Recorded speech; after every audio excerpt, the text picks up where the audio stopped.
안녕하세요. 주양가족 여러분, 김성미 목사입니다.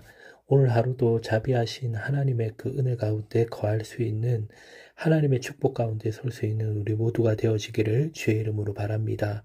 오늘의 주만나는 하나님의 자비하심은 크다라는 제목으로 신명기 31장 14절에서 29절 말씀을 묵상하고자 합니다. 오늘 본문은 이스라엘 백성들이 가나안 땅으로 들어가면 어떻게 행하게 될지에 대해 미리 모세와 여호수아에게 말씀하시는 모습입니다. 하나님께서는 이스라엘 백성들이 가나안 땅에 살 때에 하나님을 떠날 것을 경고하고 있습니다. 이스라엘이 가나안 땅에 들어가서 우상을 따랐다가도 돌이키기를 원하시며 돌이킨 이스라엘과 함께하기를 원하시는 하나님의 마음이 잘 드러납니다. 그 하나님의 마음을 알아 우리도 하나님 안에 설 수 있기를 바랍니다. 그래서 첫 번째로 항상 하나님 안에 있어야 합니다. 우리는 항상 하나님 안에 있어야 합니다. 환경에 따라 우리들의 신앙이 돌아서는 것을 경계해야 합니다. 오늘 본문에 하나님께서 모세와 여호수아를 불러 가나안 땅에 들어갔을 때 이스라엘 백성들의 미래의 모습을 경고하고 있습니다. 광야에서 가나안 땅에 들어가 그들의 환경이 바뀌었을 때 하나님을 떠나 가나안 땅의 우상을 섬길 것이라 말씀합니다. 이런 하나님의 경고는 사사기 3장 7절을 보면 실제로 이루어짐을 알 수 있습니다. 이스라엘 자손이 여호와의 목전에 악을 행하여 자기들의 하나님 여호와를 잊어버리고 바알들과 아세라들을 섬긴지라. 이스라엘 백성들이 환경이 바뀌었을 때 하나님을 떠날 것이라 말씀하십니다.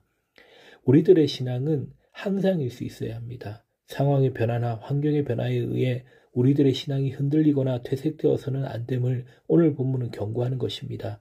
환경에 따라 변하는 조건적인 신앙을 우리는 떠나야 합니다. 언제나 하나님 안에 있을 수 있어야 합니다. 오늘 모세와 함께 부름을 받은 여호수아는 언제나 하나님을 떠나지 않은 사람입니다. 출애굽기 33장 11절에 이런 여호수아의 모습이 잘 드러납니다.